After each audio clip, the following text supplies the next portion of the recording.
By now you've likely heard of the resignation of Harvard President Claudine Gay surrounding plagiarism and anti-Semitism, but have you heard any of the woke reactions to that resignation? If you haven't, strap in. This is both gratifying and terrifying. First up is who I believe is the most racist man in America, one Ibram X. Kendi, author of How to Be an Anti-Racist, which is a horribly racist book. Ibram X. Kendi tweets in response to the Claudine Gay resignation, when a racist mob attacks a black person, it finds a seemingly legitimate reason for the attack that allows for it to accrue popular support and credibility, and which allows the growing mob to deny they are attacking the person in this way because the person is black. That's where we'll have to stop. I don't know how often you need to repeat stuff. Is it an Orwell quote? I forget who it is, but the most important duty of intelligent men is to restate the obvious. And I hate that that's true, but it probably is. I think it's H.L. Mencken, now that I think about it. But do you need to, in this day and age, continue to restate the obvious over and over and over and over and over again? The obvious being, in the United States of America, throughout the history of time, right now, here today, we are the least likely to discriminate someone specifically and solely based on their race. Is it perfect? No. It's never been perfect. Never will be perfect. But throughout the history of time, all of humanity, right now, today, is the least likelihood of somebody being discriminated specifically and only solely for the amount of pigment in their skin. It feels weird to have to continue to restate that. But, like I said, it's the first point that he makes. Targeting a person specifically because that person is black. No, doofus.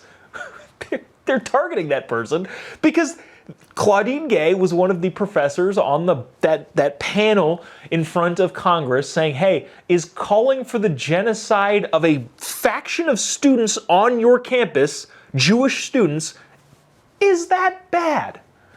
Claudine Gay said, well, it depends.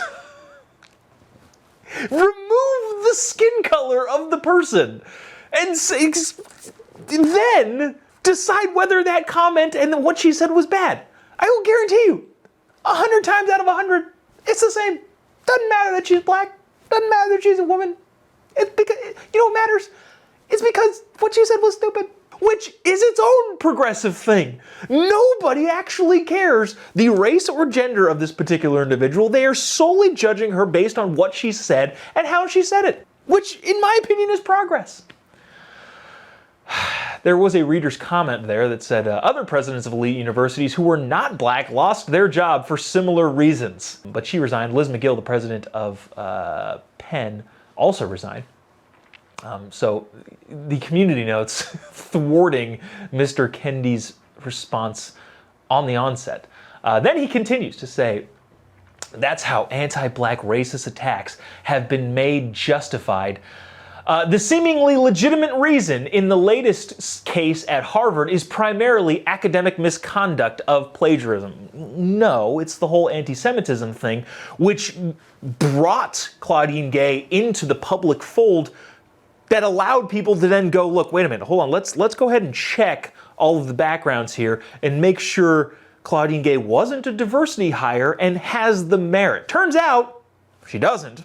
And that's why people are upset and why she is being forced to resign. The question, Ibram X. Kendi continues, to assess whether this was a racist attack isn't whether Dr. Gay was engaged in any misconduct. The question is whether all these people would have investigated, surveilled, harassed, written about, and attacked her in the same way if the Harvard professor, in this case, would have been white. Yes. It literally happened to a white lady in a similar university around the same time. Actually, it happened quicker to the white president of the university. And he says, I think not. Okay, you're allowed to think things that are objectively wrong. I guess if you wanted to say there is no plant behind this fake plant right here does not exist. If Ibram X. Kendi were to watch this video and say, I think that fake plant behind him in that studio is not there, I would say, okay, it is. We can all see it. You're allowed to say that you think that. He then finishes up his thought saying, it isn't hard to figure out why the racist mob is cheering right now and saying, go woke, go broke, as President Gay wasn't qualified and the tide turning against anti-woke and DEI, and this is the beginning and the end of wokeness. Again, you wonder, is it worth giving the same response over and over again? Or do you just let this hang out there and let people decide whether or not they think Ibram X. Kendi makes any sense or his arguments have any merit? Also, he's under investigation from Boston University, who gave him, what, $10 million, which has produced nothing other than enriching himself. So, like I said, most racist man in America, but we'll continue to get away with that. Next up is Captain Fire Alarm, which I honestly forget his name other than Captain Fire Alarm. Jamal Bowman, D., New York, congressman who pulled the fire alarm in order to disrupt a proceeding of Congress, which I think constitutes as an insurrection. Isn't that what that is? Also tweeted this. This isn't about plagiarism or anti-Semitism. This is about racism and intimidation. This makes no one safer. Okay. All right. He goes on, we'll finish up his tweet before we respond. The only winners are fascists who bullied a brilliant and historic black woman into resignation. 2024 will be a battle for truth, democracy, and our shared humanity. I guess I wonder, how racist do you have to be in order to overlook all of these shortcomings of a particular individual because of their race? I guess that is racism. This is racist. Like Jamal Bowman calling other people racist is in fact racist because through the lens of the amount of pigment in someone's skin, he is choosing to overlook all of the other things that every other person who isn't racist noticed because how bad it is. And he, Captain Fire Alarm, is saying it's just because of this one thing, when in actuality that didn't play a role in it at all. That's like saying LeBron James is good at basketball because he's black. No. LeBron James is good at basketball because he's an intelligent player, he's 6'8", and he's incredibly athletic.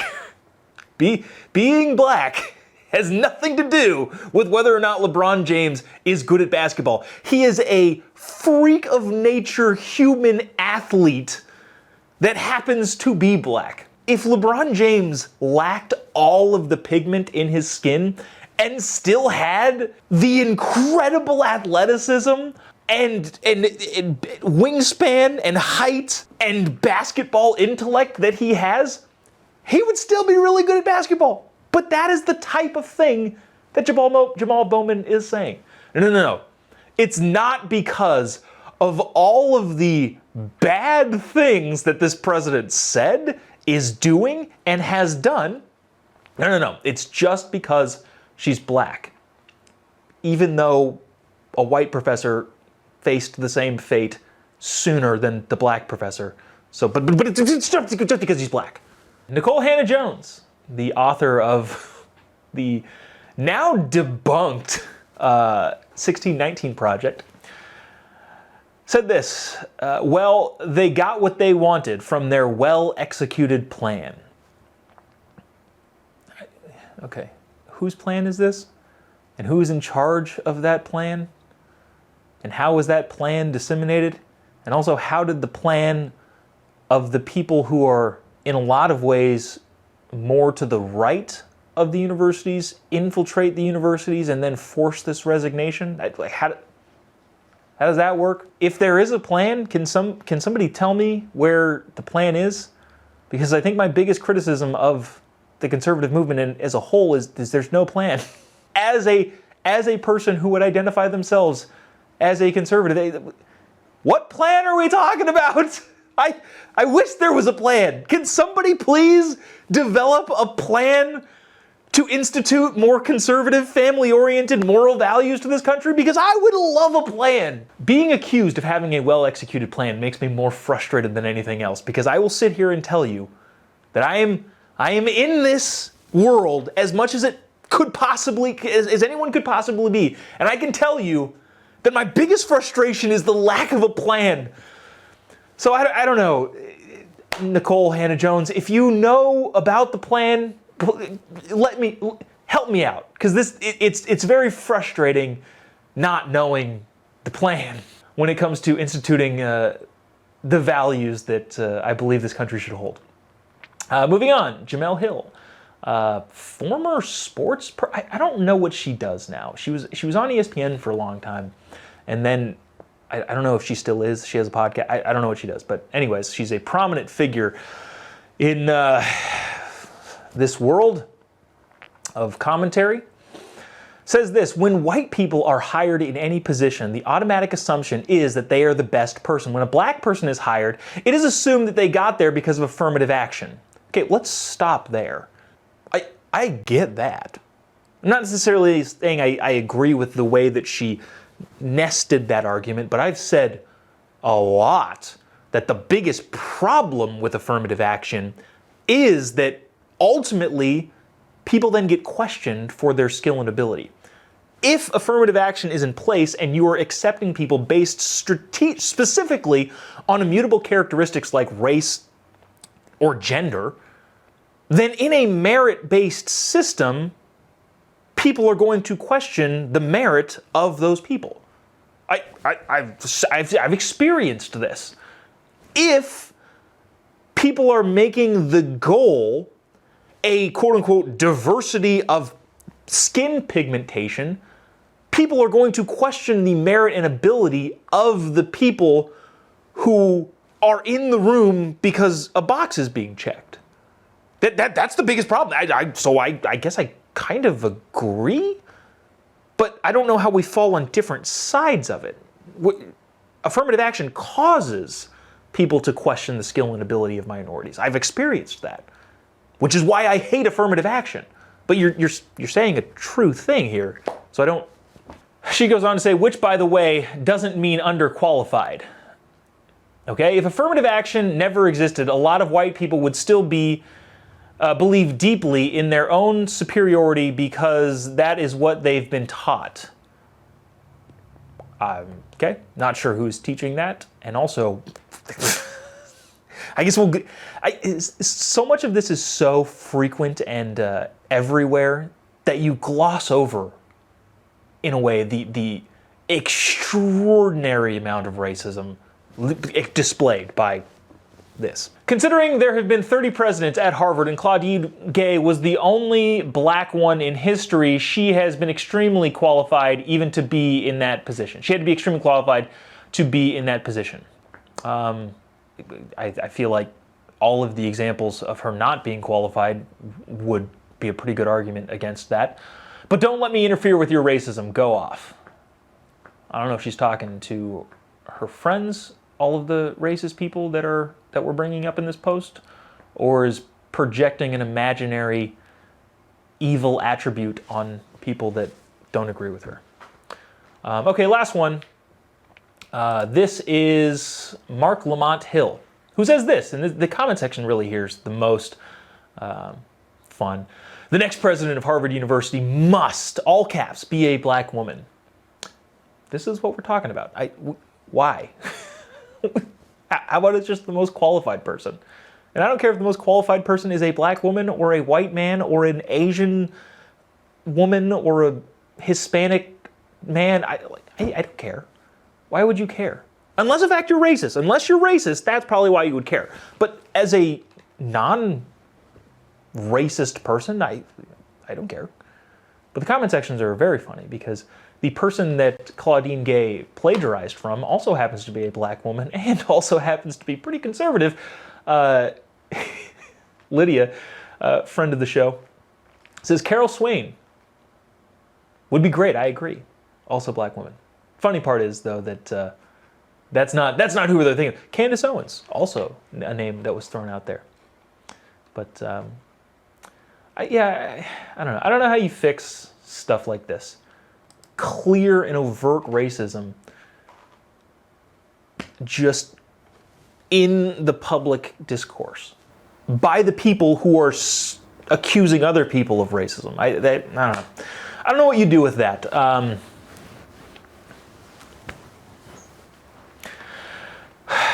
Who knows?